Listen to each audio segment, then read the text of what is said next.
Welcome to my class. तो आज हम लोग क्लास 7 के ज्योग्राफी का चैप्टर 5 वाटर के बारे में पढ़ेंगे। तो जब लोग तुम वाटर के बारे में सोचते हो तो ऐसे बहुत सारे इमेज तुम लोगों के दिमाग में आता होगा कि जो वाटर के कौन कौन से फॉर्म में होते हैं, चाहे वो रिवर में हो, वाटरफॉल्स हो, चाहे वो पीटर पीटर का रेन ड्रॉप्स हो, या फिर तुम लोगों के घर के टेप में जो पानी हो। तो चिल्ड्रेन जो है, बच्चे जो है वो पानी को बहुत ज़्यादा पसंद करते हैं, और जब बारिश होता है तो वो वहाँ पे पेपर बोट फ्लोट करना भी उनको बहुत ही पसंद है।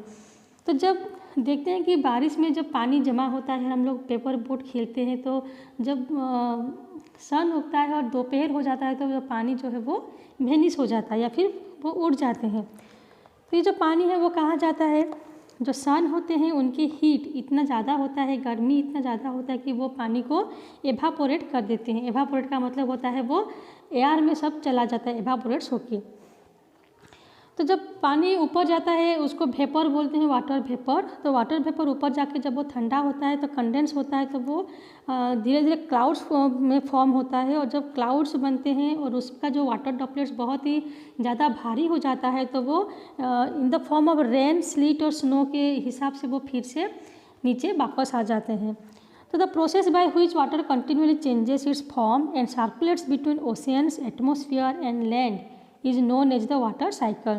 तो जिस प्रोसेस से पानी कंटिन्यूसली उसका फॉर्म को चेंज करता है, जैसे कि जब नीचे रहता है तो वो वाटर के फॉर्म में होता है, लिक्विड फॉर्म में, फिर वो गैसियस फॉर्म में वेपर होके ऊपर जाता है, फिर वहाँ पे कंडेंस होके वो वाटर ड्रॉपलेट्स बनता है और फिर वो नीचे पानी के रूप में आता है। तो उसका जो फॉर्म है वो कंटिन्यूसली चेंज होता है और हमेशा वो सर्कुलेट होता रहता है। किसके बीच में? Between the oceans, atmosphere and land. तो तीनों के बीच में जो पानी होता है वो कंटिन्यूसली सर्कुलेट होकर चेंज होता रहता है। तो इसी प्रोसेस को ही बोलते हैं वाटर साइकिल। तो हमारा जो अर्थ है वो एक टेरारियम के जैसा होता है। टेरारियम का मतलब होता है it is an artificial enclosure for keeping small house plants. तो एक आर्टिफिशियल बंद घर होता है जिसमें कि हम लोग छोटे छोटे आर्टिफिशियल प्लांट्स को रखते हैं। सॉरी, आर्टिफिशियल नहीं, रियल प्लांट्स रखते हैं, जो कि आर्टिफिशियल घर होता है, एक एनक्लोजर होता है जिसमें कि हम लोग छोटे छोटे प्लांट्स को रखते हैं। तो बुक में दिया गया है टेरारियम का एक पिक्चर। तो हमारा जो अर्थ है वो भी एक टेरारियम के जैसा ही रहता है। तो जो वाटर आज से सालों पहले अर्थ पे था वही सेम वाटर अभी भी एग्जिस्ट करता है। उसका जो पानी का अमाउंट है ना कभी बढ़ता है और ना कभी कम होता है। तो फ्रेश वाटर का जो मेजर सोर्स होते हैं वो है rivers, ponds, springs and glacier. तो इन्हीं सभी में हमें फ्रेश वाटर मिलता है। फ्रेश वाटर मतलब जो पीने के लायक होता है, जो सॉल्टी नहीं होता। The ocean bodies and the seas contain salty water. जो ओशियंस होते हैं, जो सागर होते हैं, महासागर या फिर जो समंदर होते हैं, उसमें सॉल्टी वाटर रहता है। The water of the ocean is salty और saline as it contains large amount of dissolved salt. तो ओशियन वाटर जो है वो क्यों सॉल्टी होते हैं? क्योंकि उसमें बहुत ज़्यादा सॉल्ट जो है वो डिजॉल्व होके रहता है, तो इसलिए वो हमें पीने के लायक नहीं होता। तो most of the salt is sodium chloride और the common table salt that you eat. तो जो सॉल्ट वहाँ पे मिक्स होता है वो है सोडियम क्लोराइड, जिसको हम लोग खाने में एज ए नमक के हिसाब से यूज करते हैं। तो यहाँ देखो बुक में एक मैप दिया है जो कि वर्ल्ड के मेजर सीज, लेक्स और रिवर्स का मैप है। यहाँ पे 5 ओशियंस दिखाए गए हैं, Pacific oceans, then Atlantic oceans, Indian oceans. तो यहाँ पे ऐसे करके 5 ओशियन का नाम दिया है। साउदर्न ओशियंस, सबसे ऊपर दिया है आर्कटिक ओशियंस। तो 5 ओशियंस का नाम हो गया Pacific ocean, Arctic ocean, Atlantic ocean, southern ocean and Indian oceans. उसके साथ साथ बहुत सारे रिवर्स का नाम भी दिया है। यहाँ पे नाइजर का नाम दिया है, कॉन्गो रिवर का नाम दिया है, नील रिवर दिया है, अफ्रीका में के मैप में देख सकते हो। देन साउथ अमेरिका के मैप में है अमेजन रिवर। देन इंडिया के मैप में देख सकते हो गंगा रिवर और ब्रह्मपुत्र रिवर दिया है। तो ऐसे अलग अलग कंट्री में कौन कौन से मेजर रिवर्स है उसका मैप दिया है बुक में। तो ओशियन वाटर के जो सॉल्टीनेस होता है उसको सैलिनिटी बोलते हैं। तो सैलिनिटी का मतलब होता है it is the amount of salt in gram present in the 1000 grams of water. तो 1 लीटर पानी में कितने अमाउंट का सॉल्ट है उसको बोलते हैं salinity. So the average salinity of the ocean is 35 parts पर 1000। तो देखो जो ओशियन का वाटर होता है तो उसमें 1 लीटर पानी में 35% का सॉल्ट होता है। तो उसका जो सैलिनिटी रहता है ओशियन का वो है 35%। उसके साथ नीचे एक और दिया है डू यू नो में, जिसमें लिखा गया डेड सी। तो ये एक सी का नाम है। तो डेड सी जो कि इसराइल में है, उसका जो सैलिनिटी होता है ओशियन वाटर का, वो है 1 लीटर पानी में 340 ग्राम।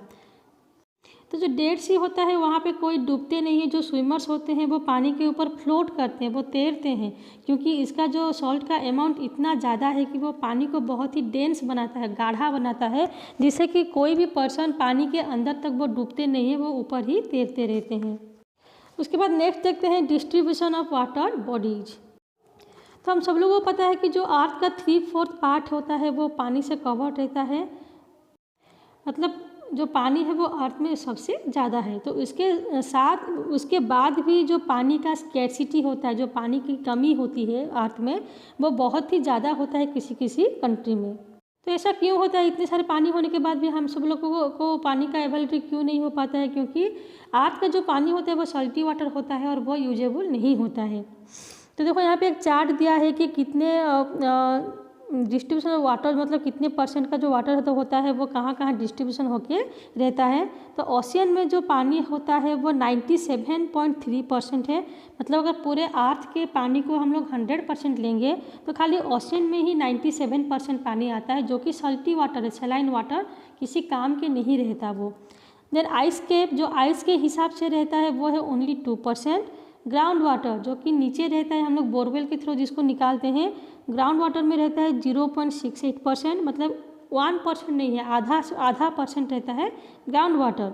फ्रेश वाटर लेक्स, जो फ्रेश वाटर जो लेक्स में रहता है वो only 0.009%। Inland seas and salt lakes वो रहता है 0.009%। देन एटमॉस्फेयर जो कि वाटर वेपर के हिसाब से रहता है, ड्रॉपलेट्स के हिसाब से रहता है, वो है 0.0019%। और रिवर्स में देखो सबसे लास्ट में दिया रिवर्स का, तो उसका अमाउंट देखो सबसे कितना कम रहता है, 0.0001%।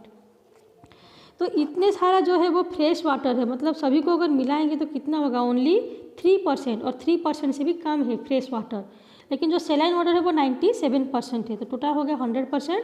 तो इसी वजह से जो पानी की स्कैर्सिटी होता है वो हमें देखने को मिलता है, क्योंकि अर्थ के जो 100% का पानी होता है उसका ओनली 2.97% पानी ही हम लोग यूज कर पा रहे हैं। तो पानी जो है वो सभी लोगों के जिंदा रहने के लिए बहुत ही ज़रूरी होता है, क्योंकि एक पानी ही है जो कि हम सभी लोगों के जो प्यास होता है उसको बुझा पाता है। तो इससे अभी तुम लोगों को पता चला कि पानी जो है वो कितना प्रीशियस होता है, और पानी को वेस्ट कभी भी नहीं करना चाहिए, क्योंकि इतना सारा पानी होने के बाद भी उसका ओनली 2.97% पानी ही हम लोग यूज कर पा रहे हैं। तो इसलिए हमें पानी को हमेशा सेव करके रखना चाहिए। आज के लिए इतना रहने देते हैं, नेक्स्ट क्लास में देखेंगे।